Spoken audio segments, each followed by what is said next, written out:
এ যেন মৃত্যু যখন উপলক্ষ। মাঠে আলু মাত্র 2.5 টাকা বিক্রি করতে হলেও কেউ চাষির খোঁজ নেয় না।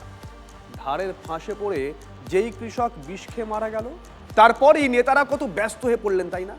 কেউ হাজার, কেউ দিচ্ছেন লাখ। কৃষক পরিবার বলছে মরা মানুষ টাকা নিতে আসবে, এটা হয়?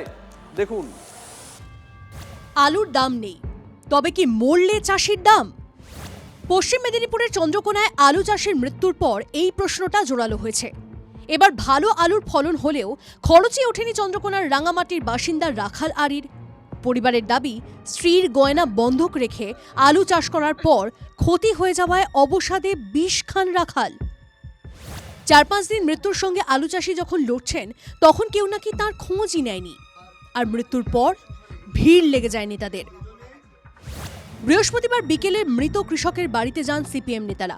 সন্ধে হতে না হতেই তৃণমূলের নেতারা।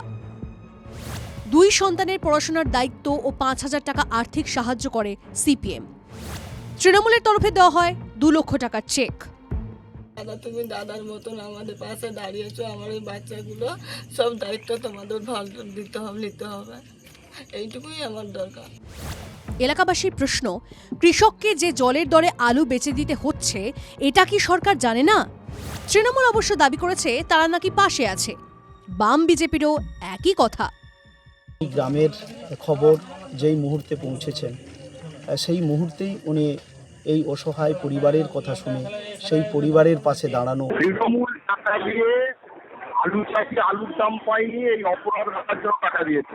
আমরা একজন দরিদ্র কৃষকের পাশে দাঁড়াতে গেছি। আমরা টাকা দিয়ে আমরা করতে পারবো না, ঠিকই একটা মানুষের তো জীবন ফিরিয়ে আনতে পারবো না, আমরা পারবো না, কিন্তু তার পরিবারের পাশে আপদে বিপদে সবসময় আমরা তাকে সাহায্য করব। জীবনের সঙ্গে আরই চন্দ্রকোনার রাখালের। সেই রাখাল মরে যেতে পরিবার পেল 2,05,000 টাকা। তবে কি জীবিত কৃষক নয়, মরা কৃষক লাখ টাকা নেতাদের কাছে? ঘাটাল থেকে অসীম বেরার রিপোর্ট, TV9 বাংলা।